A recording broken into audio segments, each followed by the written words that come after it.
En el paquete de iniciativas de reforma constitucional que fueron dadas a conocer el pasado 5 de febrero del año 2024 en Palacio Nacional, el presidente de la República incluyó una propuesta relativa al tema de la prisión preventiva oficiosa. Concretamente, el presidente de la República propone que se amplíe el catálogo previsto en el artículo 19 de la Constitución Política de los Estados Unidos Mexicanos para incluir ahora los delitos de extorsión, narcomenudeo, delitos previstos en las leyes aplicables para la ilegal producción, preparación, enajenación, adquisición, importación, exportación, transportación, almacenamiento y distribución de drogas sintéticas como el fentanilo y sus derivados,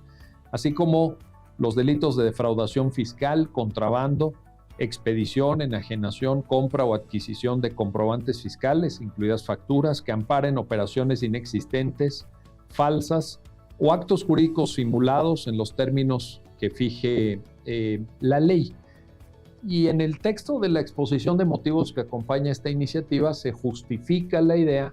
con base en la alta incidencia y el grave impacto, el daño tan notable que este tipo de delitos causan en la sociedad mexicana. Los datos son inequívocos, ciertamente nos debería de preocupar y ocupar la alta incidencia de este tipo de delitos y sobre todo la inefectividad con la que las autoridades los están combatiendo, porque pues esto no es nuevo, llevamos ya muchos años, llevamos pues, incluso décadas con este tipo de temas y no se han podido resolver. Lo llamativo, lo curioso, y aquí es donde viene también otro motivo de preocupación,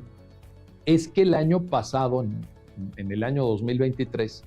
México fue sujeto de 2 condenas internacionales, 2 sentencias que generaron muchos comentarios, mucho análisis, mucha discusión por parte de la Corte Interamericana de Derechos Humanos, en las cuales se pedía al Estado mexicano precisamente que modificara su ordenamiento constitucional, pero para remover de manera absoluta la figura de la prisión preventiva dictada con carácter oficioso. En las sentencias Sonpaxle-Tecpile y García Rodríguez, la Corte Interamericana de Derechos Humanos señala la incompatibilidad de un dictado de medida cautelar privativa de la libertad en el marco del proceso penal con los derechos humanos y el marco convencional. Esto no es compatible, dice la Corte Interamericana, y convoca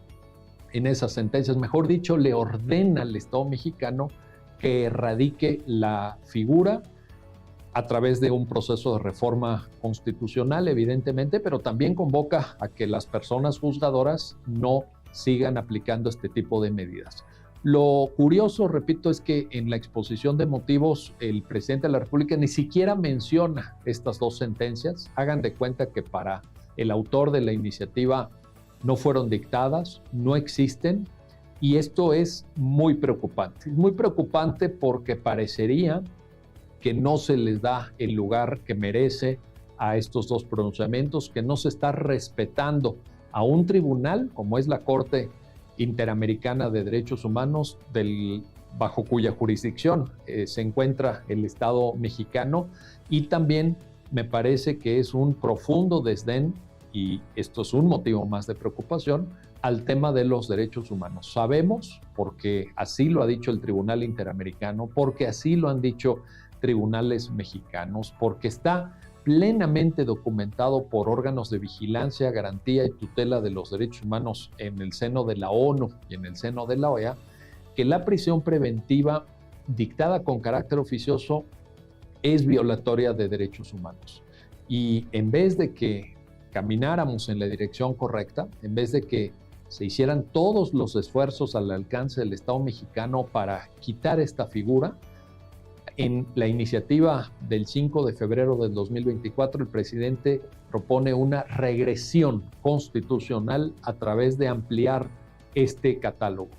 Y este comentario no implica en modo alguno que no nos debamos de ocupar y de preocupar, por supuesto, ya lo dije, por la alta incidencia de este tipo de hechos señalados por la ley como delito. Claro que es muy preocupante la extorsión, el narcomenudeo, los delitos fiscales, desde luego todo aquello que tiene que ver con drogas sintéticas que han metido a México incluso en un brete internacional con respecto a su relación con Estados Unidos. Esto hay que pararlo, hay que combatirlo, hay que ser muy contundentes en contra de quienes cometen este tipo de ilícitos. Sin embargo, ya sabemos que la prisión preventiva dictada con carácter oficioso no es la vía.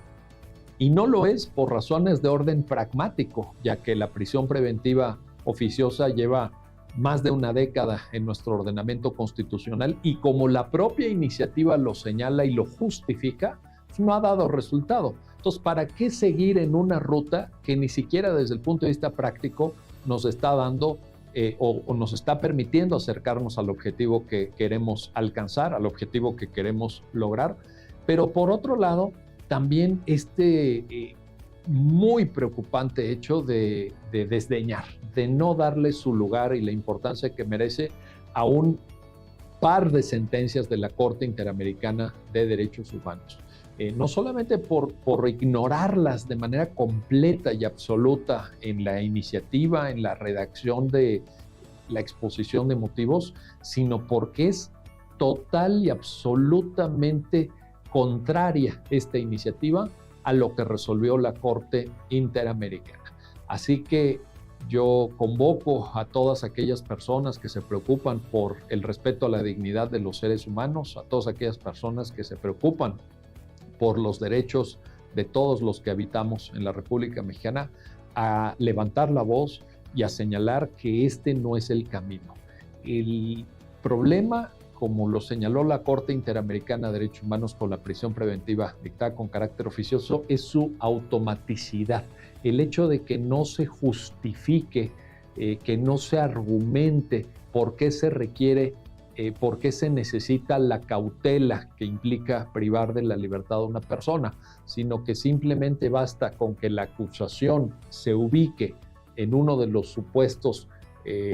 definidos por la ley, previstos por el artículo 19, para que automáticamente se aplique. Y este es el gran asunto, este es el gran pendiente. Es una especie de subsidio absolutamente arbitrario en favor de los órganos de acusación, y es también una herramienta pues que podremos calificar en sí misma, y aquí intentan combatirlo, pero lo están propagando y lo están cometiendo, extorsiva, porque sabemos y está plenamente documentado el enorme caudal de abusos que supone la prisión preventiva dictada con carácter oficioso, y sobre todo cuando se incluyen ahí pues este tipo de conductas como los delitos fiscales, en donde el Estado mexicano a veces abusa de esta potestad, amenaza para lograr el cobro de impuestos con la imposición de la medida cautelar, que aquí entraría con carácter automático e inmediato, y esto por supuesto pues no es respetuoso con el marco jurídico convencional que rige y que obliga a México. Esto ya es un criterio fijado por la Corte Interamericana en esos dos pronunciamientos, Sonpaxle, Tecpile y García Rodríguez y otro, y esta es la ruta que tenemos que seguir. Hay que quitar esta figura de la Constitución mexicana, hay que quitar la figura del arraigo prejudicial que también está previsto en el artículo 16, y si no se quitan no hay que aplicarlo. Este es el mandato que nos dio la Corte Interamericana y hay que cumplirlo. Esta iniciativa no puede, en mi criterio, ser aprobada bajo ningún supuesto. El hecho mismo de que se haya presentado debería ser motivo ya de profunda preocupación. Así que aquí está la cuestión, aquí está el razonamiento, y ojalá que sigamos discutiendo sobre este y otros temas vinculados con ese paquete de iniciativas de reforma constitucional del 5 de febrero de 2024, porque el país lo requiere y la coyuntura lo exige. Gracias por su tiempo, gracias por su atención, y seguimos en contacto a través de las redes sociales del Centro de Estudios Jurídicos Carbonell. Me da mucho gusto saludarlos. Hasta pronto.